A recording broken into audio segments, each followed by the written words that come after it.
മണ്ണ് ചിലപ്പോൾ ചതിച്ചേക്കാം. എങ്ങനെയെന്നല്ലേ നമുക്ക് നോക്കാം. നിങ്ങൾ വീട് പണിയുന്നതിനായി വാങ്ങുന്ന ഒരു പ്ലോട്ട്, ആ പ്ലോട്ടിന്റെ ഉപരിതലത്തിലുള്ള മണ്ണ് കണ്ടാൽ അതിന് താഴെ എന്താണ് എന്നുള്ളത് നമുക്കൊരിക്കലും തന്നെ മനസ്സിലാക്കാൻ സാധിക്കില്ല. കാരണം ഒരു മഴക്കാലം കഴിഞ്ഞിട്ടുള്ള ഒരു പ്രതലമാണ് നമ്മൾ കാണുന്നതെന്നുണ്ടെങ്കിൽ അവിടെ മണ്ണ് നിറച്ച ഫിൽഡ് സോയിലാണ് അവിടെ ഉള്ളത് എന്ന് പോലും നമുക്ക് തിരിച്ചറിയാൻ സാധിക്കില്ല.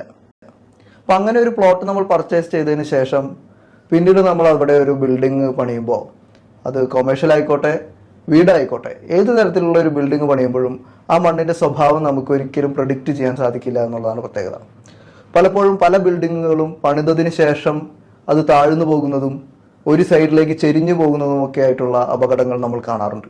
അപ്പോൾ അത്തരം പ്രശ്നങ്ങൾ ഒഴിവാക്കാൻ നമ്മൾ എന്താണ് ചെയ്യേണ്ടത്? തീർച്ചയായും നമ്മൾ കാണുന്ന മണ്ണിനടിയിൽ എന്താണ് ഉള്ളത് എന്നുള്ളത് നമ്മൾ തിരിച്ചറിയണം. അതിന് നമുക്കറിയാം, ഒരു SPT എന്ന് പറയുന്ന ഒരു സിമ്പിളായിട്ടുള്ള ഒരു മെത്തേഡാണ് ഒരു സോയിൽ ടെസ്റ്റ്, ഒരു സോയിൽ ഇൻവെസ്റ്റിഗേഷൻ ടെസ്റ്റാണ് നമ്മൾ സാധാരണ ഉപയോഗിക്കാറ്. സ്റ്റാൻഡേർഡ് പെനിട്രേഷൻ ടെസ്റ്റ് എന്ന് പറയുന്ന ഒരു വളരെ ചെറിയ ചെലവ് ചെറുത് എന്ന് പറയുമ്പോൾ നമ്മൾ അവിടെ പണിയാൻ പോകുന്ന ബിൽഡിങ്ങിനെ അനുസരിച്ച് നോക്കുമ്പോൾ 1% താഴെ, 0.5%-നും 1%-നും ഇടയിൽ മാത്രം ചെലവ് വരുന്ന ചെറിയൊരു ചെലവുള്ള ഒരു പരിപാടിയാണ് സോയിൽ ടെസ്റ്റ് എന്ന് പറയുന്നത്. അങ്ങനെ ഒരു സോയിൽ ടെസ്റ്റ് എടുത്തു കഴിഞ്ഞാൽ നമുക്ക് ഉറപ്പിക്കാൻ സാധിക്കും നമ്മുടെ മണ്ണിന്റെ സ്വഭാവം എന്താണ്.